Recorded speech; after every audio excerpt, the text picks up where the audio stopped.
અને માજી સૈનિકોમાં ટોટલ તમે જુઓ તો 27 જણા છે. 10% ભરતી છે એની અનામત હોય છે. 12,000 લોકો હોય એના 10% તમે ગણો તો છેદમાં 100 પ્રમાણે 1200 લોકો લાય. 1200 લોકોની સામે માજી સૈનિકની માત્ર 27 જગ્યાઓ ભરી છે.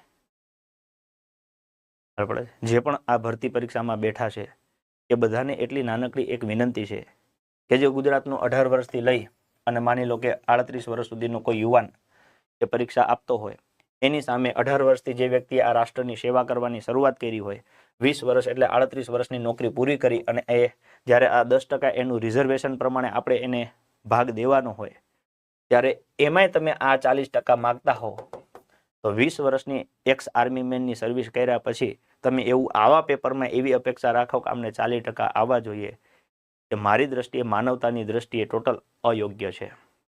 જે પ્રશ્ન તમે ગુજરાતીના 10 પૂછ્યા છે એ મારી દ્રષ્ટિએ અયોગ્ય છે. ઓકે, એક્સ આર્મી મેનની જગ્યાઓ નહીં ભરાય, માત્ર 1200 ની સામે 27 જગ્યા ભરાશે. ભાઈ ઓલાએ આ રાષ્ટ્રની સેવા કરી છે.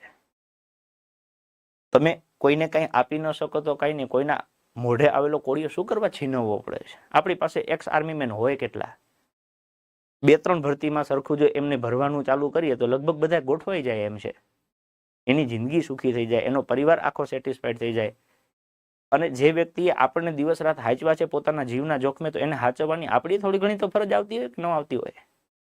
વાત તમને વ્યાજબી લાગે તો તમે તમારા મિત્ર સાથે જરૂરથી શેર કરજો.